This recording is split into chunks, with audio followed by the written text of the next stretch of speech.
Vous écoutez Europe 1, il est 8h18. L'interview politique d'Europe 1, Jean-Pierre Elkabbach, vous recevez la députée UMP des Yvelines, Valérie Pécresse, c'est à vous. Bienvenue Valérie Pécresse. Bonjour. Bonjour. Est-ce que vous avez souhaité un bon anniversaire à votre premier parrain, Jacques Chirac ? Je ne me suis pas rendu compte qu'on était déjà le 29 novembre, mais effectivement, je dois le voir très prochainement. Et je lui souhaite bon anniversaire. Voilà, qu'est-ce que vous allez lui offrir comme cadeau ? La promesse de dire des vérités et d'être sérieuse, d'être rigoureuse dans le débat politique ? Par exemple. Voilà. Hier, vous avez affronté sur France 2 Pierre Moscovici. D'abord, comment le trouvez-vous ? Je l'ai trouvé cadenassé dans une solidarité gouvernementale qui ne le convainc pas lui-même. Il a eu des éclairs de lucidité. Il a parlé de ras-le-bol fiscal. Il a dit que la confiance n'était plus là. Il a dit que la baisse des dépenses ne devait pas être tabou. Mais il n'arrive pas à mettre en conformité les actes du gouvernement avec ces éclairs de lucidité. Mais c'est extraordinaire parce que maintenant, pour le même prix, on peut avoir dans une émission de télévision 2 ministres de Bercy. 2. Est-ce qu'ils ont surjoué l'unité, à votre avis, hier ? Oh oui, la mise en scène était assez factice puisqu'on s'est aperçu qu'il y avait en réalité 2 lignes politiques au gouvernement, une plus protectionniste, une plus européenne. Mais surtout, moi, ce que j'ai retenu, c'est finalement qu'aucun des deux n'a à aucun moment défendu la remise à plat fiscale de Jean-Marc Ayrault. Et moi, je fais le pari ici, devant vous, Jean-Pierre Elkabbach, cette réforme fiscale, elle n'aura jamais lieu.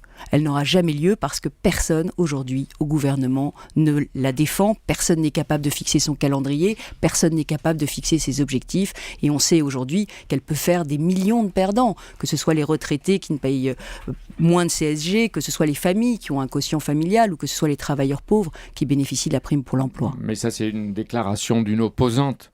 C'est une réforme fiscale. Vous pensez qu'elle n'a pas lieu parce que ce sont les socialistes qui la font un peu tard, ou vous regrettez de ne pas l'avoir faite vous-même à l'époque ? Je sais bien que l'argument est classique. Vous ne l'avez pas fait, vous ne l'avez pas réalisé, mais c'est vrai.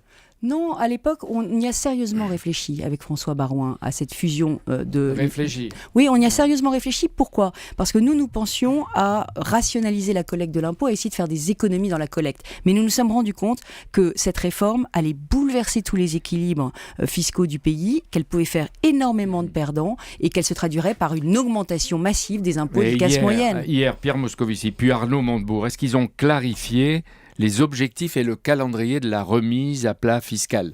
Absolument pas.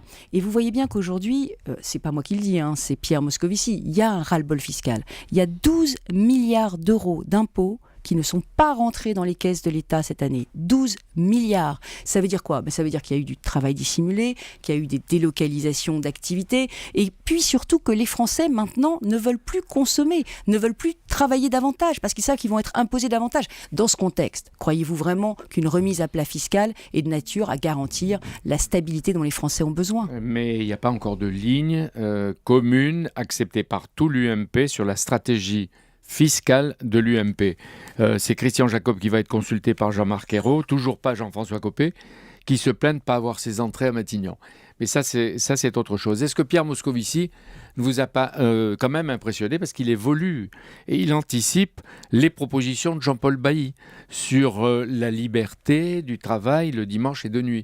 Ça, puisqu'il y est favorable maintenant, ça c'est un signe positif pour vous. Sur le travail du dimanche, moi je ne suis pas favorable à la généralisation du travail du dimanche, mais à l'assouplissement en tenant compte des conditions de vie et de travail dans les régions. En Ile-de-France, par exemple, nous avons besoin d'ouvrir plus largement les magasins le dimanche. Mais pour revenir à la ligne de l'UMP, Jean-Pierre Elkabbach, je ne peux pas vous laisser dire que l'UMP n'est pas vous unie. dites 130 milliards de réduction d'impôts et on le fera par ordonnance. Non, mais attendez, ça fait rire tout le monde. Attendez, moi je ne vous parle pas au nom de l'UMP, je vous parle en mon nom propre. Nous sommes tous unis sur la priorité à donner à la baisse de la dépense publique. Et cette baisse de la dépense publique, elle ne se fera pas sans grande réforme. Elle a bien commencé. Et le gouvernement a laissé passer 2 grandes occasions. La loi décentralisation qui aurait pu permettre de fusionner le département à la région. Et comme la région vous l'avez fait. Qui a pas. Oui, comme vous l'avez fait. Comme nous avions commencé les conseillers à le faire. territoriaux. Mais c'était tout petit, ça, tout petit face aux réalités. C'était un pied dans la porte, Jean-Pierre Elkabbach. Et on commence toujours les grandes réformes par un pied dans la porte. Comme dans les westerns. Hier, vous interveniez à un mauvais moment pour l'UMP parce que la politique économique commence à donner ses premiers fruits.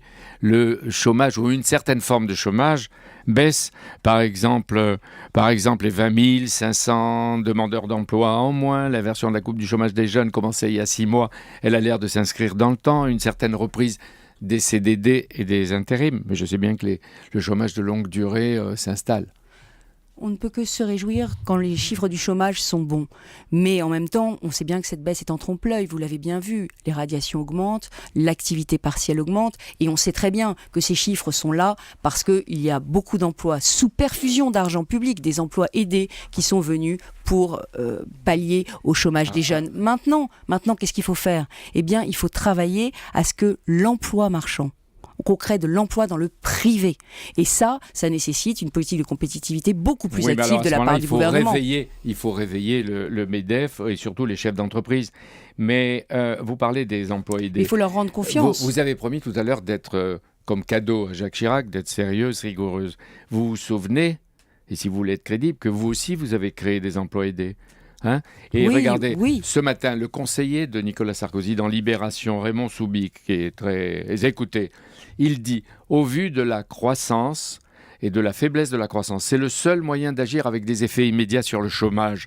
Ces dispositifs pour les jeunes sont plus intelligents qu'auparavant dans la mesure où ils comportent un volet formation et qu'ils peuvent constituer une première marche vers un emploi pérenne et à une situation d'urgence pour les jeunes. » Et c'est vrai, ça c'est moi qui pose la question, même si ce n'est pas un vrai emploi, ça crée l'habitude et la dignité du travail, ça crée un salaire et du pouvoir d'achat. Bien entendu, mais aujourd'hui, les emplois aidés ne sont qu'un antidouleur. Et ce qu'il faut, c'est guérir l'économie française et rallumer les moteurs de la croissance. Comment on rallume les moteurs de la croissance ? La consommation, l'investissement, l'exportation. La compétitivité.